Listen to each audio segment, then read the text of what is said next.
اگر کوئی بھی نکال سکتی ہے، کوئی ٹیکنوکریٹک سیٹ اپ نہیں نکال سکتا، وہ صرف ایک جماعت ہے، وہ ہے تحریک انصاف۔ اور میں یہ آپ کو کہنا چاہتا ہوں کہ ہم ہی وہ پارٹی ہے، ہم اب پوری ایک تیاری کر رہے ہیں، ہم اپنی اکانومی کے اوپر پورا ہم نے ایک وائٹ پیپر تو ان کا بتایا ہے، اور اپنا ہم اب بیٹھ کے باقاعدہ وار گیمنگ کر رہے ہیں کہ ہم نے پاکستان کو کیسے نکالنا ہے۔ وہ کون سے اب انقلابی ہمیں قدم اٹھانے پڑیں گے کہ اپنے ملک کو اس دلدل سے نکالیں گے۔ اور میں ابھی بھی آپ کو کہتا ہوں، اگر کوئی اس وقت پاکستان کے اندر جماعت اگر کوئی بھی نکال سکتی ہے، کوئی ٹیکنوکریٹک سیٹ اپ نہیں نکال سکتا، وہ صرف ایک جماعت ہے، وہ ہے تحریک انصاف۔ اور وہ کیسے نکالے گی؟ سب سے پہلے تو ہم چاہتے ہیں کہ صاف اور شفاف الیکشن ہو۔ صاف اور شفاف الیکشن ہوں گے تو اس ملک کے اندر ایک گورنمنٹ آئے گی۔ اگر پولیٹیکل انجینئرنگ نہ کی گئی، مجھے خوف یہ ہے کہ ہماری بدقسمتی سے اسٹیبلشمنٹ نے ماضی سے سبق نہیں سیکھے۔ مجھے افسوس سے کہنا پڑتا ہے، آج ہم پولیٹیکل انجینئرنگ دیکھ رہے ہیں ہوتے ہوئے، ایم کیو ایم کو اکٹھا کرنا، بیپ کو پیپلز پارٹی میں دھکیلنا بلوچستان میں، ساؤتھ پنجاب کے اندر پیپلز پارٹی کو وہ کال کر کے ان کے آدمی کہہ رہے ہیں کہ جی پیپلز پارٹی کو مضبوط کرے۔ یہاں پنجاب کے اندر نون لیگ کی حکومت لے کے آئے، وہ جو نون لیگ نے ملک کا بیڑا غرق کر دیا، وہ اب اس کو پنجاب میں لانا چاہتے ہیں۔ کے پی کے اندر اور گیم چل رہی ہے کہ کہیں نہ کہیں تحریک انصاف کو کسی طرح کمزور کیا جائے، کوئی پولیٹیکل انجینئرنگ کی جائے، جس کا مجھے ابھی مقصد ہی نہیں سمجھ آ رہا۔ عقل تو یہ کہتی ہے کہ ایک سٹرونگ گورنمنٹ چاہیے پاکستان کو اس دلدل سے نکالنے کے لیے۔ اگر یہ پولیٹیکل انجینئرنگ کر کے ایک کمزور سا سیٹ اپ لے کے آنا ہے تو وہ تو ویسے ہی ملک کو سنبھال نہیں سکتا، کیونکہ جو بزنس کمیونٹی ہے، جو سرمایہ کار ہیں، جو انویسٹرز ہیں، جو پاکستان کے اندر بیٹھے ہیں، جو پاکستان کے باہر ہیں، جنہوں نے پاکستان میں جب تک وہ انویسٹمنٹ نہیں کریں گے، جب تک بزنس کمیونٹی کا اعتماد نہیں بحال ہوگا، تو پاکستان تو کیا بھیک مانگ کے تو نہیں نکل سکتا نا اس میں سے۔ اور میں پھر سے کہہ دوں، جن سے ہم بھیک مانگ رہے ہیں، انہوں نے ایک بہت بھاری قیمت پاکستان سے مانگنی ہے بیل آؤٹ کرنے کے لیے۔ وہ بڑی قیمت وہ پاکستان کی سلامتی کے اوپر، اس کے اوپر ہم کمپرومائز کر کے وہ قیمت دیں گے ان کو۔ ملک کا مستقبل خطرے میں ڈال کے وہ جو قیمت مانگ رہے ہیں وہ دینی پڑے گی۔ لہذا ایک ہی طریقہ ہے، ایک مضبوط اور گورنمنٹ آئے جس کو لوگوں کو اور بزنس کمیونٹی کو اعتماد ہو کہ 5 سال کے لیے آئی ہے۔ اس کے بعد وہ انقلابی سٹیپس لے، وہ سٹرکچرنگ کرے پاکستان کی، وہ سرجری کرے پاکستان کی، جو کوئی کمزور حکومت نہیں کر سکتی۔ وہ یہ جو ریلو کٹے آئے ہوئے ہیں پی ڈی ایم کے، یہ نہیں کر سکتے۔ ان کو تو سارا وقت ڈر ہے، ان کا تو سب کو پتا چل گیا نا کہ مقصد کیا تھا، اپنی چوری کو چھپانا۔ پہلے یہ ملک کی تباہی کرتے ہیں پاکستان سے پیسہ چوری کر کے، پھر اس کی تباہی کرتے ہیں وہ ملک سے باہر منی لانڈرنگ کر کے، بڑے بڑے محلات اور بزنسز اور گھر لے کے، اور پھر تباہی کرتے ہیں اس چوری کو این آر او دلوانے کے لیے، ملک کو بچانے کے لیے۔ جو انہوں نے ابھی نیب امینڈمنٹس کیے ہیں، انہوں نے دروازے کھول دیے وائٹ کالر کرائم کے۔ اپنی چوری بچانے کے لیے انہوں نے کرپشن کو لائسنس دے دیا ہے، چھوٹی چوری کو نہیں۔ وہ جو پٹواری لیول کی چوری یا تھانے دار لیول کی چوری، وہ نہیں، وہ تو لوگوں کو تنگ کرتی ہے، لیکن وہ ملک کو تباہ نہیں کرتی۔ ملک کو تباہ کرتی ہے وائٹ کالر کرائم۔ جب پرائم منسٹر ملک سے پیسہ چوری کرتا ہے، جب اس کے وزیر چوری کرتے ہیں، جس کو کہتے ہیں کرونی کیپٹلزم، کہ وہ وزیر اور پرائم منسٹر بڑے بڑے سرمایہ کاروں یا بزنس مین سے مل کے جب چوری کرتے ہیں اور وہ ملک سے پھر چوری کر کے پیسہ باہر بھجواتے ہیں، ایسے ملک تباہ ہوتے ہیں۔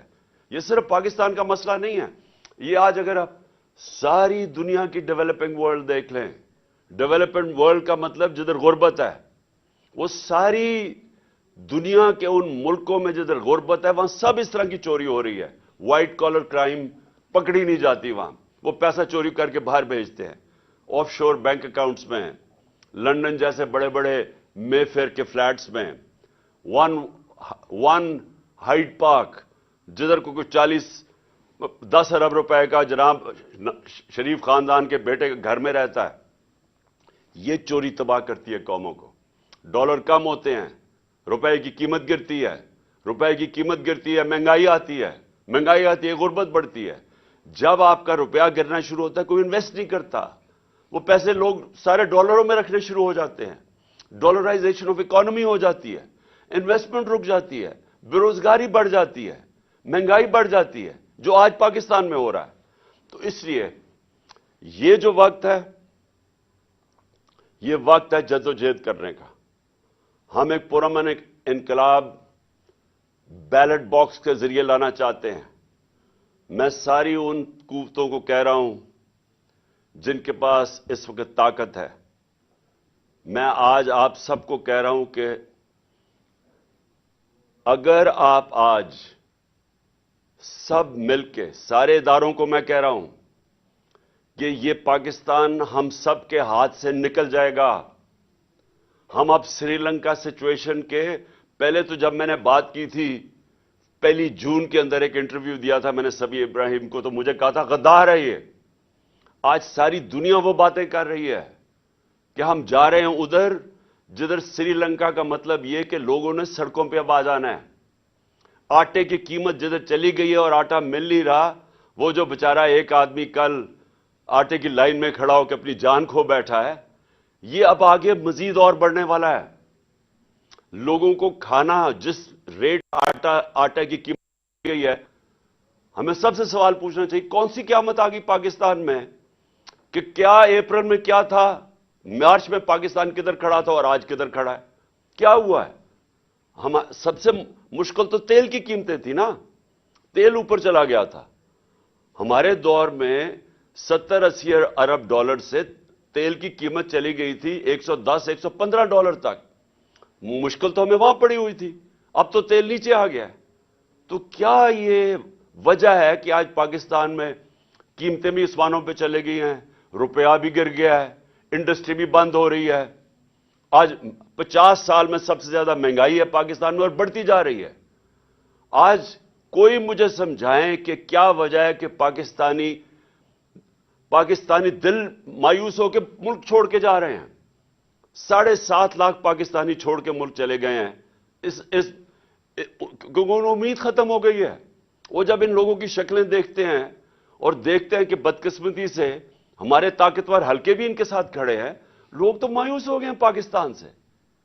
تو یہ وقت ہے, یہ میں سارے اداروں کو کہہ رہا ہوں کہ یہ وقت ہے ملک کو سنبھالنے کا.